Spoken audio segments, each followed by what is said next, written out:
So normally tier list videos, pretty boring. Most people just want to skip to the end. So if I'm going to make a tier list video, we'll start with the entire tier list, okay? This is my solo queue tier list. This is assuming even skill on all Pokemon, right? Average, above average, I would say, maybe higher level of skill, right? So one thing I want to get out of the way is a lot of people are like, oh, a good Greninja, easily an A tier Pokemon. And what you have to think, or you have to put your mindset of, is if you're going to have a good Greninja, you need to have a good whatever else you would put in the A tier as well, right? And would that Pokemon still be good? Probably better, in my opinion, obviously, because that's how this tier is set up. Also, I have my tiers labeled. It's still a traditional S, A, B, C, D, but I have kind of how I describe why they're there, right? Top 3 up here, always exceptional, you know? These are Pokemon you always want to have in your comp. They're not always exceptional from the perspective of, you know, Mew will make any comp broken. So if I had another tier, I would put Mew on top. But these Pokemon, for the purpose that they serve, they're always exceptional. In the A tier, these Pokemon are always good, right? They're gonna perform as long as they get to do what they gotta do. You know, if your Gengar gets forced to lane, then it's not gonna be a great option, right? Which is why I also don't have it in the S tier, for example. B tier, these Pokemon are usually good. Sometimes they have like one big limiting factor, and I know like I'll address the easiest one. The elephant in the room is Venusaur. Why I have it this low? And Venusaur without a pocket, Venusaur without like a Blissey, a Clefable, and Eld is definitely a weaker Pokemon, right? It becomes that powerhouse in the S tier. It's still good. I think it like lives in between A and B. Maybe it could be pushed to A, but I wanted to put it B to give it kind of like a statement that this Pokemon is good in solo queue, but conditionally good. C is the can be good tier, right? As in like these Pokemon are all, you know, good. If the opportunity presents itself, they'll be good. But generally they have better counterparts, or they have like weaknesses that get exploited in solo queue really easily. And Delphox is the hot one in here that everyone's probably going to want to talk about. And then the D tier is that these Pokemon, not all of them are necessarily bad. And if, you know, you have like a duo queue kind of comp around it, they can excel, like Hoopa and the other supports. Cinderace can excel in a duo trio queue kind of format, or with like really good support around it. And then vice versa with like Slowbro and whatnot. But if you're pure solo queue, these Pokemon are going to be harder to win with generally, at least in my opinion. And that's coming from a person who absolutely loves Hoopa. I play a lot of solo queue Hoopa. By no means is this tier list an indication of if the Pokemon is in D tier, don't play it in solo, but just with the exception of maybe Guard, screw Guard. Just keep in mind that these Pokemon require some level of specialization, whether it be, like I said, duo queuing, finding the right solo queue teammates, filling in for them, or if you're like really, really good at them, they can, you know, you can still elect to play them. The way I want to do it is instead of explaining every single pick individually, which I think can get kind of boring, I just want to go through the comments that are on Twitter. I posted this on the YouTube community page. We'll go through it there.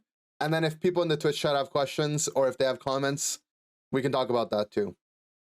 So like this guy, solo queue Decidueye main, 1600, 64% rate, really impressive. If you do this solo queue, you're outperforming a lot of people out there, for sure.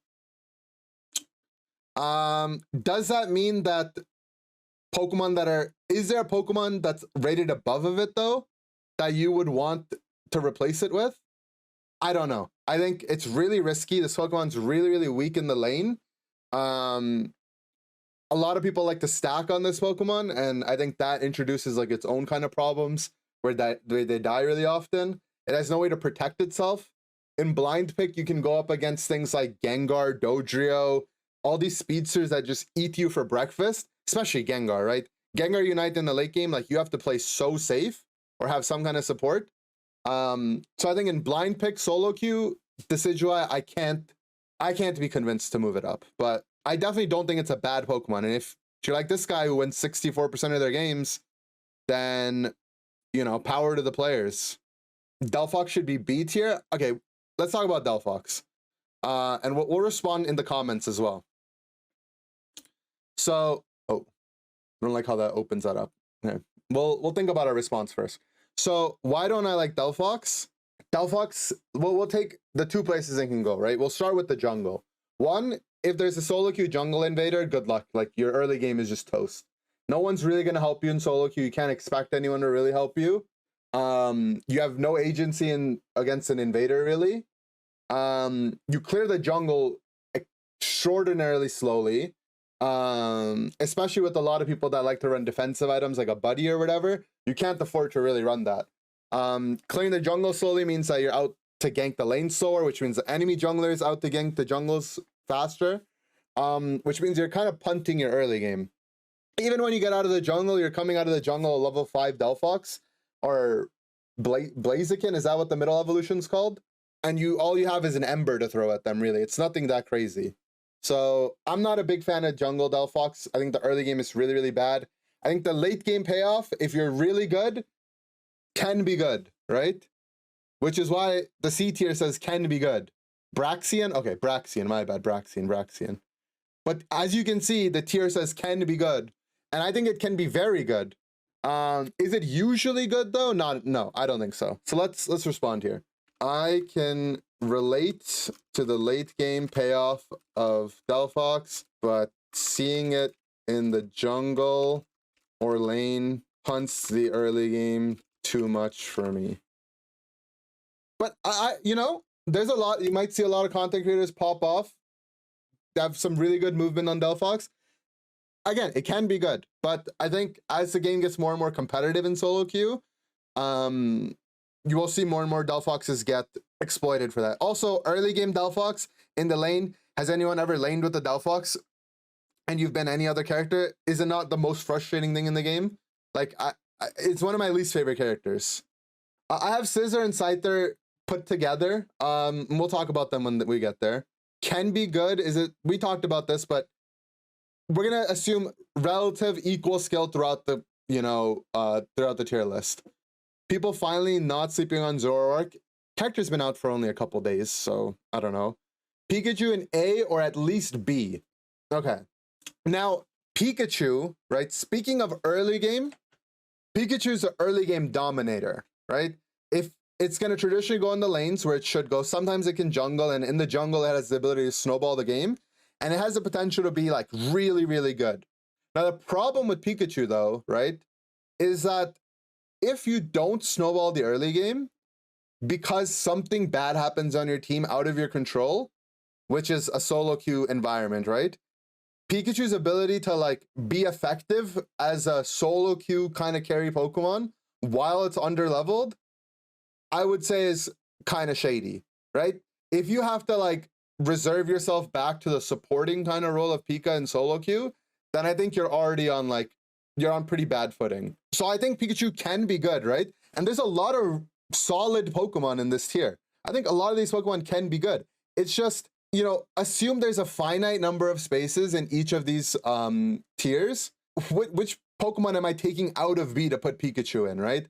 I don't see it, right? If it wants to join the other pack, maybe, but I don't like if Pikachu ends up falling behind, which a lot of games it can. The late game feels really, really weak. But let's respond here. I'm a big fan of Pika. I could see it in the B tier without replacing anything in there. My main problems are an under-leveled Pika mid to late feels very unimpactful, and in solo queue, that's not a good sign. Cool. All right. What else do we have from Twitter? What Dojers are you playing with? Again, I'm not gonna really address. I think it's like you run into like a mental trap if you're like you have to be really exceptionally good at this character. Like, these characters are all good, and you don't need to be God's gift to this world to be to perform well in these Pokemon, right? They have a high skill ceiling, but their skill floor isn't like that hard to achieve either. Dojiro, main thing. Honestly, all three of these Pokemon would benefit from just going into the practice mode and just practicing your moves on stationary targets.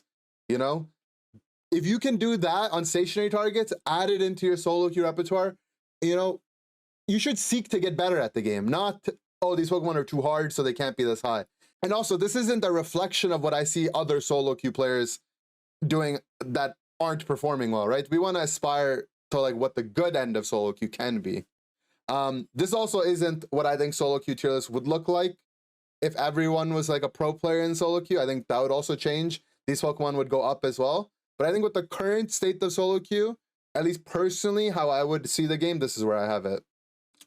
Let's see. Greninja, Delphox, and Tree are too low. Assuming this list is for competent players, they most certainly turn the tides of battle by themselves. Greninja, Delphox. So we've already addressed Delphox. Greninja and Tree. Okay, so we'll start with Greninja. Greninja without a support is pretty risky in solo queue. You know, you have to be running full heal if you really want to be living. But a lot of people, I think X Attack has some good strength to it as well.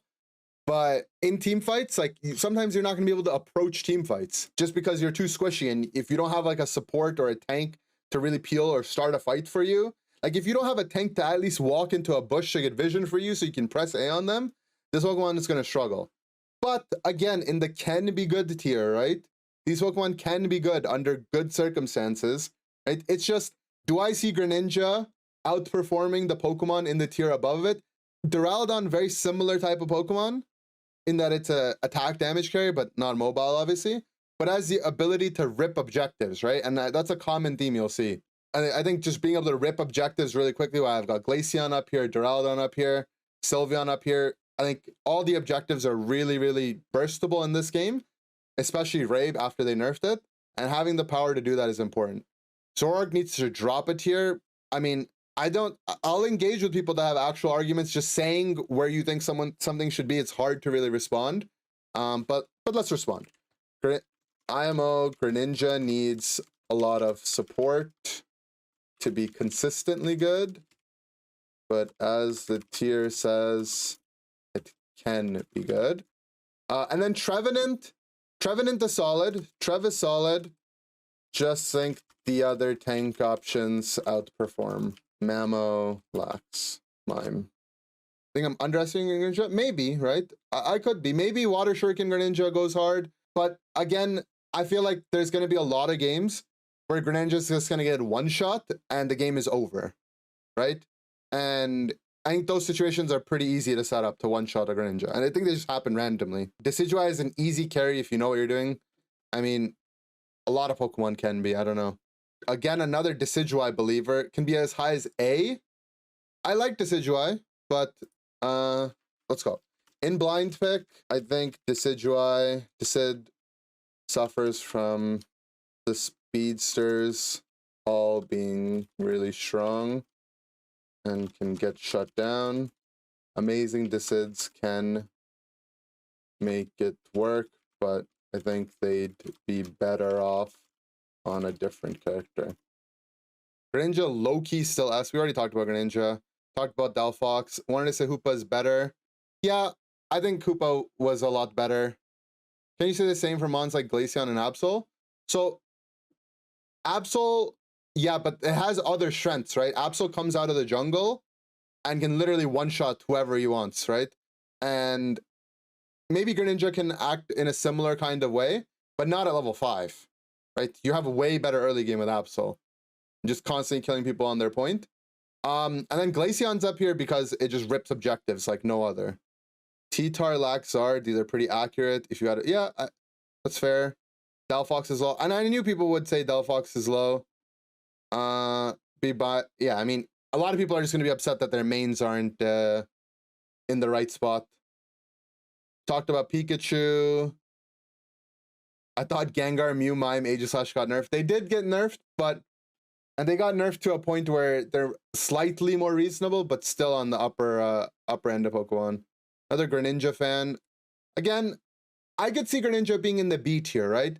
But it's gonna be like in this area, and you know, maybe we can move Greninja to the B tier, right? I wouldn't be too upset with that, but it's definitely not in this end of the court, right? It's still like a down in the middle of the tier list for sure. A for Eld, yeah, I mean, no doubt about Eldegoss just being amazing now. Serena, Lucario, Venu. someone's upset that their mains are a little bit too low. Cinder that low, I was expecting him to be higher. I think it's just too squishy, too late game reliant. In a solo queue environment, it's going to be hard to win games on it. Not that it's okay, remember, right? This tier doesn't say that these Pokemon are bad, like explicitly bad. It's just that the games where you're going to win, they're going to be hard wins to get. They're going to be grindy types of wins. And the games that are easy on these Pokemon would have probably already been easy if you were on a different Pokemon. The Blissey placement, yeah. Blissey, Clefable, amazing Pokemon. Hoopa, an amazing Pokemon. You know, the games are going to be really, really difficult to win. And you're going to require like some kind of team comp maybe to be set up for them to perform a little bit better, to be exceptionally good at them, and, you know, work hard for your win. I only trust Snorlax. I mean, I think Snorlax is just a solid Pokemon. I think Serena to B tier. Dominates solo queue as all-rounder. Mamo to A. Mamo to A is a... Here's my problem with Mamoswine in the A tier, right? It's that a lot of times as Mamo, you can go in, 2 people will hit you, and if 2 people are slowly just hitting you and you get whittled down, and your teammates just refuse to follow up, right? Which is like a problem with like these very tanky characters. It can be pretty tough to carry. I purposely put Mamo and Snorlax apart from each other because I think Mamo is much better than Snorlax in solo queue, but I don't know if it's a full tier. Right? I have them like a half a tier apart, you know, and I'll say that. I've got Mamo half a tier above Lax, which is where I think it should be for solo queue. Serena, it's been nerfed many times, and while still a decent mon, I think the other all-rounders are more consistent because they have better early games. And that's my problem with Serena. I think my problem with Serena is that, you know, you spend too much of the game, too much of the important part of the game as a really weak Pokemon. And you look at the good all-rounders right now, Aegislash, Azumarill, you know, Scissor. These Pokemon at most take level 5 to come online. Aegislash level 7 with an exception, but its level 1 is really good. And then at level 7, it really, really becomes good. T-Tar comes online a lot later, but, you know, is more of a late game oriented character. Serena feels like a mid game character with an with a weak early game, right? Then how do you get to the, like, you have to sacrifice your early game for a strong mid game that's already been nerfed. I feel like there's too many problems, which is why I'm not a fan of it. Mime's still S tier. Okay, I think we were gonna see some of these as well. And I think Mime could be an S tier Pokemon still for sure. With the limitations of the tier list that I had though, I wanted to make a distinction that these 3 Pokemon are much better than Mime, and that Mime is much more closer to these Pokemon in its tier, right? And again, this is the always good tier. There's no shame in being an A Pokemon. But I could see Mime being at in the S tier for sure. Wouldn't disagree with Mime in S, but the other A tier Pokemon feel similar in power level for solo queue games. So, you know, I could see it S, I could see it A, but again, unless you feel like a character needs to swap 2 tiers, I think you can expect that it has, like, you know, some variance there. Cool. All right, let's go ahead and check out the YouTube comments, what they had to say here. This is the only one that I responded to off stream. Someone asked, what's a solo queue? I heard about it, but I'm not sure what it is. And I just felt like I couldn't wait until we did it on stream. So I had to let them know that it's just when you play by yourself. So they're a little bit confused and I had to let them in. Move Serena and V up to A tier. Other than that, your tier list is pretty spot on. So we'll respond on YouTube. Serena, I dislike its weak early game. I prefer the other all-rounders. Venu, I could agree on A, but I want people to recognize it's much weaker without a support. Tree is at least a B tier. It never dies. all the tanks never die. Let's see what the discussion was. This is a solo queue tier list. You can't secure or kill anything on your own. True. I mean, this is a good point, right? Being Omega tanky in solo queue is like, if your teammates, right? If you're a tree and you've got your range characters behind you and they aren't slamming, you know, their A button, taking advantage of the fact that the entire enemy team is on you, you're not going to do anything, right? Which is why I don't think Tree is like an exceptionally great Pokemon, but I definitely think it's a good Pokemon and it has the potential to be good. I disagree with this take. Don't play Defender in solo queue. I think Mamo and Lax, actually Mamo, Lax, Greedent are all fine solo queue mons. Even Tree is not horrible, just a bit weaker IMO. I think Greedent should be 1 tier higher with the unique blend of constant healing and being one of the most mobile characters in the game. So I think Greedent has been nerfed quite a bit. That I don't feel comfortable putting Greedent in the same tier as Mime, Eld, Gengar, Azumarill, Aegislash, or Charizard, right? If I had maybe I could put it towards the higher end of the B tier, but I just don't see it being better than these Pokemon, right? These Pokemon are just so incredibly powerful in the roles that they serve their team. Greedent has some problems, right? If you get stuck as level 4 as Greedent, which can happen, you can get pretty behind on XP. Similar to Tree, a lot of times you can just end up taking a lot of damage and not really serving a lot for your team. And you also don't have any CC. You just have a slow on your Bullet Seed. And there's a lot of characters nowadays that are really, really strong into Greedent. Aegislash can excel at killing it, especially if it's remotely ahead, which it can get, right? T-Tar is a nightmare for Greedent to play into in the late game. And, you know, just a lot of different damage that I think Greedent has some trouble dealing with nowadays. So I think it's good. I think I could move it higher in the tier. I think I could move it higher in the tier, but the A tier mons feel a step above. I dislike a lot of matchups for Greedent, and also dislike the fact that sometimes you're stuck just taking 150k damage and no one can follow up, especially since you have no CC. I like the Absol placement. Cool. I think the big, okay, this is a long one. All right, let's prep ourselves for this one. I think the biggest changes should be mostly to the B and C tier. Dura, Sylve, Talon, I feel should be in its down in, Dura, Sylve, and Talon, I feel should be down a tier, okay? Dura, good win rate. Dura has a really good win rate. Okay, so let's address Dura and Sylve. There's a lot here. All right, so Dura, Sylve, I rate high because I think in solo queue, being able to look at an objective and burst it down is really strong. All right, what else are we talking about here? Talon. Talon feels outclassed by Dodrio. Agreed.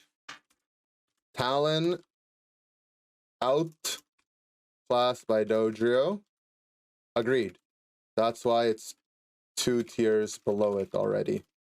I'm not sure what the argument there is. I have Dodrio in the S tier and Talon in the B tier. Greninja and Serena undervalued. Greninja, again, a Pokemon I could see being rated a little higher. I can concede on that. I disagree with Serena being a powerful laner. Getting powerful at level 6 is not the idea of a powerful laner. Laners are good levels like 3 to 6. If you can get to 6, that's already like a huge accomplishment. Gren, I think, can be higher. Serena, strong laners are strong from the start. I dislike how weak Serena is in the early game. All right, and Garchomp should be at the bottom of the tier. Character's design is awful. If you're just face rushing a Delphox, they're gonna be able to Mystical Fire reset off of you. You know, you have to not get Mystical Fired or catch them right after they Mystical Fire. So that's just, also one matchup is not where I would rate a Pokemon. I think Garchomp, you know, has the other property that I talked about, being able to rip objectives. I think Gible is an underrated laner. So let's talk about that. I think Gible is an underrated laner, and Gabite's 5 is surprisingly strong. One matchup wouldn't make me move it down a tier, and it also has the ability to rip an objective, which I believe to be important in solo queue. Cool. That was a long one. See, Tree, we already talked about Tree. Surprised LD is so high. LD got a lot of buffs recently. Keep an eye out for how strong it is. All I can say on LD is just see it in your games. You have to see it to believe it. Depends on who is playing Azu. Depends on who is playing most mons. Assuming relatively high skill on all mons, I am very happy with Azu placement. Mew fulfills the role. Yeah, they're just agreeing that Mew is broken. I agree. Chomp is at least top 3 in C tier, so Chomp, yeah. Again, these are loosely rated in tier. I just tried to separate mons that I think deserve to be separated. Like, I think A9 deserves to be towards the bottom of the C tier. I think Machamp, Luca can be towards the top. Maybe Delphox could have been the premier one. But, you know, I wanted to make that distinction. Scissor to be an A pick. Double hit. Scissor's pretty bulky. Yeah, I agree. Scissor can be very strong, but in blind pick, you can't rely on Scissor to be tanky, as true damage and SP attackers can really ruin your day. Maybe with draft, I'd rate it higher. I think Cinder and Greninja should move up a tier. Great and good carries in the jungle. Just think the other junglers are better early and offer more consistent games. But as with anything in the right hands, you can make it work. Let's see, anything else we want to talk about? We talked about Serena, Luca, and Venu should be moved up one. We've talked about Venu. Lucario. Lucario feels underwhelming into the lot of CC out there. We'll call it crowd control so people know what I'm talking about. And I generally prefer the mons above it. But it can be good. I think a lot of Serena fans, and you know, maybe I'm wrong on Serena, but I think the early game is just much weaker than the other all-rounders that seek to do similar purpose to it. Zoroark in age is to the fact, full heal is a must for these reasons. You need full heal to get the most out of Night Slash. So, you know, go full heal, be patient, practice it. You know, I promise you, a Pokemon that has that strong of a level 5 gank is has to be an S tier Pokemon, and it just continues to scale throughout the game. Maybe it has like a slightly weak late game in the way that a lot of speedsters do, but I think if the map's opened up, and especially in solo queue, you can make it work. T-Tar with T-Tar A tier. So we haven't talked about T-Tar yet. Let's talk about T-Tar. The problem with T-Tar is it has such a bad early game that if your team is losing around you, it can be hard for you to come back, right? Which is why, like, I feel like it can be good, right? It usually is good too. But for it to be in that, like, always good tier, it just has that shortcoming of that early game being too weak. What T-Tar does have is that in the late game, you can stop scores even when you lose Ray, which is a really powerful tool. But your team has to really play around it. And while I'm assuming like some level of skill from individual players, I think it's hard for me to assume that solo queue teammates are really gonna, you know, be like, okay, we can actually step away from the Ray because we've got a T-Tar. T-Tar can easily defend because it has true damage to go through the shields. Like, I feel like that interaction doesn't happen often, but you can set it up for yourself, which is why it's just a good B tier Pokemon. But yeah, I can't see moving T-Tar up because of its weak early game and games being shut out before it can come online. That being said, B tier is great territory to be in. Glaceon higher. Okay, so we had someone say Glaceon should be lower. Now we're saying someone saying Glaceon should be higher. I like Glaceon's placement, you know? I think it is a pretty bad laner 1 through 3. And even at 4, it's not a very good laner. It really needs level 6 to come online in lane. Let's see. Glaceon 1 through 3 is a horrible laner. And 4 to 6 is kind of mid. Jungle is probably preferred. And other options can outperform, especially the speedsters. So I do think it's good, and I like its placement. Right? Like, remember, if you're taking the jungle spot from what would otherwise be like a Dojo or a Zoroark, then, you know, you have to be able to compensate to provide equal kind of power level. S tier solo queue attacker. Even if I just made a pure attacker tier list, I wouldn't put Delphox that high. And I think I have it in the C tier as a statement. I think in reality, it probably competes with the B tier Pokemon. But I think its early game is so extraordinarily weak. And because it has the opportunity to completely grief your game, I keep it in the C tier. Slowbro's at least to C, the Scald build is pretty good. We haven't talked about Slowbro. Slowbro, like other tanks, has to deal with sometimes just taking damage without any follow-up. I dislike characters in solo queue that are not independent. Play Cinder with 7 red. I think Cinder 7 red is mathematically lower DPS than 6 brown with positive attack emblems, which I'm pretty sure is true. Yeah, Mew is still Poggies. Say hi, YouTube. Think we need a video explaining all of this? I have too many questions. We're right here. You're literally in it right now, Misplay Dave. A lot that would change. Interesting. Delphox, Glaceon are the best junglers in the game. Maybe under Zoroark. I feel like we've talked about this already, so if you check out the video. I feel like a lot of Trevenant people dislike the Trevenant placement. I feel pretty happy with my explanation on it. I always win Gardevoir with triple glasses build. If you must run triple damage, I drop the stacking specs for either Shell or Amp, as trying to stack as a Ralt is asking for disaster. There's your unsolicited advice.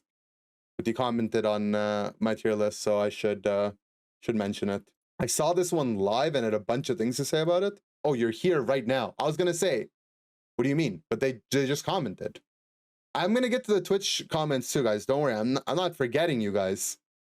But Soundwave, if you're here, let's talk about this. A bunch of things to say about it. I agree pretty much everything except for Trevenant being decently low. I'd maybe put him in B. Serena should be in A. I don't think Serena moves up 2 tiers. We've talked about this. Bud. Rewind the tape. You'll hear it. But you can check out the YouTube video when it comes out too. Not for Zoroark's damage, he wouldn't be up there with how bad my teammates use it. People will get there. People will get there. We've talked about these Pokemon, and I think that probably might be most of the Pokemon. Let's see. Unpopular take Tyranitar is actually C. So someone said T-Tar should be higher, someone said it should be lower. I'll tell them why I think it's a B tier. Agreed on the week early. That's why it's B and not A, IMO. I like T-Tar's late game and has some crazy winning matchups for blind pick. Also, one of 2 Pokemon that can lose Ray and still be in a winning spot. True damage Ray Shield. Trev and Delphox. I think Trev, Delphox are pretty common ones. Talked about Desed. We'll talk about Venu real quick again. Love Venu. Could probably be A, but I want people to know it's much, much weaker without a support. And I think we got a lot of comments on the YouTube, guys. Not sure if I'm going to be able to go through all of these. I want to take some comments. Anyone have any questions in the chat right now? Anything you guys are unhappy with? I'll make this full screen again. Why is Duraludon so high? Never seen him both my games and on YouTube or Twitch. Duraludon has a pretty high win rate on Unite API. Why don't we check? I don't use Unite API very often, but there it is. Duraludon. It's got top 5 win rates in the game. You know why, though? You know why it has an insanely high win rate? Cram does, too. It has a high win rate because of its ability to just burst down objectives, right? And Dragon Tail gives you the ability to have the objective secure. And with its Unite move, it just has an extraordinary ability to rip objectives. And I think that's just an important thing to have in solo queue. It's a low pick rate. I mean, that's probably a bit of it. But is its pick rate that bad? I don't know. But it's got the highest win rate of the non quote unquote meta Pokemon. And the reason why, let me explain to you why I think it has a good win rate, is because it has the ability to just look at an objective and flip it, right? And flipping an objective versus an uncoordinated team, the team with the better flipping tools is going to win more games in the long run than the team that has worse flipping tools. And Duraludon just has really good tools to flip. And I talk about most supports being D tier. Okay, that's not a bad question. I think all of these Pokemon are really good. And if you load into a solo queue team and you see someone you've either played with before or you recognize, and you have any level of faith in them to engage in the game as if you're a support, then I think easily these Pokemon get moved up several tiers, right? But I think if you're a Blissey main, you favorite Blissey and you go into every single game as Blissey or Clefable, your games are going to be harder to win than other characters. Right? You have no agency on being able to clear farm. You have no agency on being able to start or do objectives. You have little agency on securing objectives, right? Egg Bomb's pretty good. Clefable's got some tools. You've got strong laning, which is good, right? Which is definitely a good start. But you have no agency on dealing damage. You kind of just have to hope that your teammates are going to understand that they have to play a little bit more aggressive than normal. Because they have a support and the other team doesn't, right? Think of it this way. A support like Blissey and Clefable, they don't deal damage. Their damage number comes from their ability to give your other teammates more damage. But if your Cinder does 60k and their Cinder does 60k, and you're a Blissey and their support is an Eld, right? Their Eld might have kept their Cinder alive in a similar way as your Cinder, but probably did like 4x your damage in the team fight, right? These characters just, they don't have the ability to output damage like that. So in the long run in solo queue, I think it's going to be really frustrating. I think Wiggly, I probably misplaced Wiggly. It could probably be slightly above. But I think Wiggly has, one really bad matchup, which is pretty common in solo queue. 2 bad matchups are Zard and T-Tar, especially T-Tar, that I just really dislike. Like, imagine you're a Wiggly main and 1 in 6 games you get into a T-Tar, right? That's kind of how I have the perspective of this tier list. You get into a T-Tar and you just don't have a Unite move in team fights almost. It can be really, really frustrating. So I'm not a big fan. And then Hoopa, I think I could have probably put Hoopa in the C tier, but I would have probably had a lot of pushback on that too. And I would only put it because I'm incredibly biased and I play a lot of Hoopa. But even as someone who plays a lot of Hoopa, games can be really frustrating when your teammates aren't taking your portal. Again, I never labeled this as the bad tier, just that the games are going to be harder to win, right? The amount of effort I'll have to exert to get a Hoopa win is much, much higher than I'd have to get for an Eld win. Why did I put Mamo so high? We talked about this, but Mamo has just really, really good early game. Actually, maybe we didn't talk about this. We can talk about this. So Mamo is a really, really strong early game, right? In the lane, it's incredibly powerful. It can shut down enemy laners from stacking, can easily stack on its own. It's a very, very tanky character. One thing people don't realize, you know, most people don't even know what Mamo's ability is, their passive ability, but Thick Fat gives you an insane amount of defenses, right? At level 9, you're getting 70 extra defense per stack, and this stacks up to 3 times.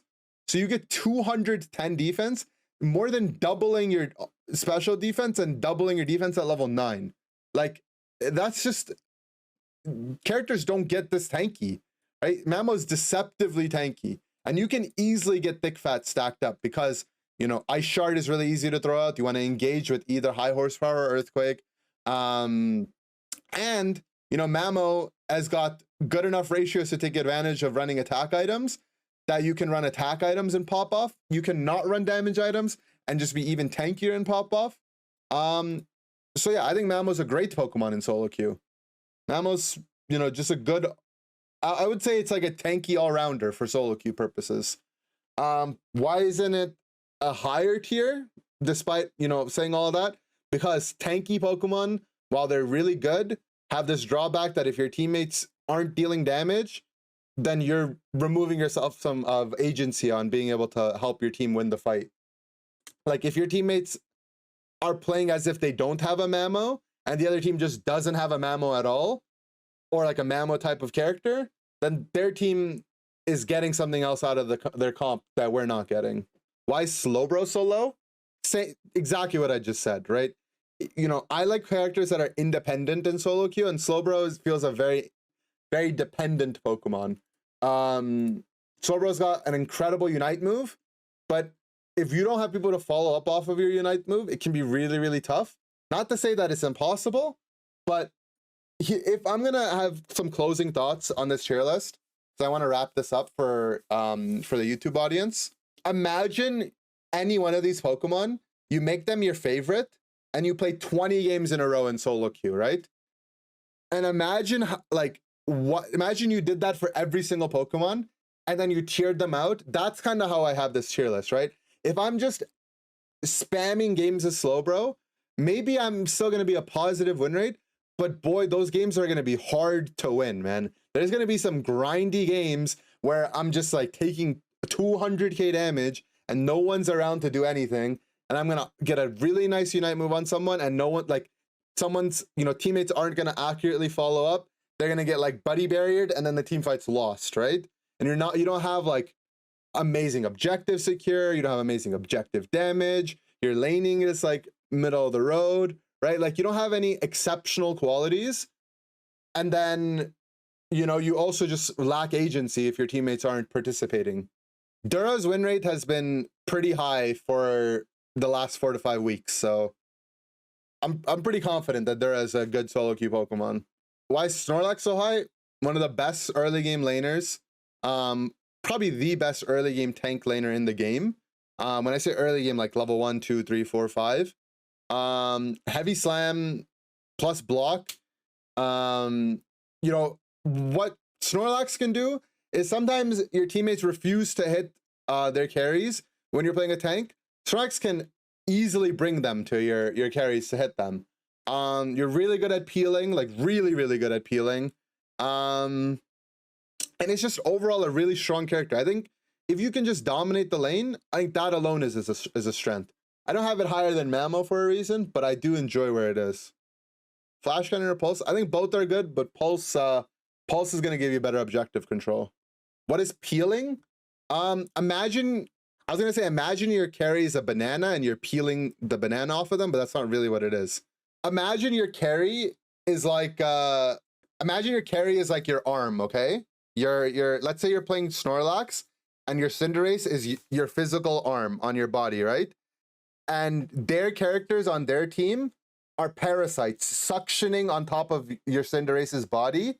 As a tank, it's your job to peel them away, peel the little parasites away from them, right? You want to just get rid of them, get them off of your carries, push them away, scare them away. right? That's what you're peeling. Your carry is the banana and the enemy is the skin, and you're peeling the enemy away from the banana. Yeah, it's the same idea.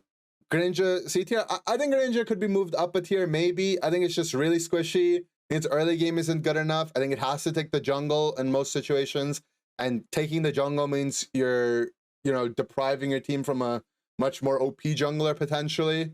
And I think it can just randomly get one shot in games, and you know, it doesn't have like good enough tools to snowball like some other speedsters might, but it needs to snowball to do well, right?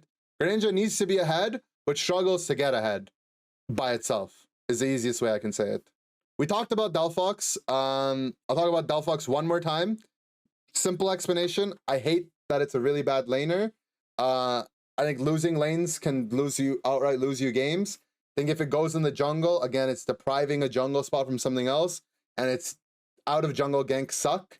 And if it gets invaded in the jungle, you can pretty much just say GG because you have very little tools to deal with most invaders.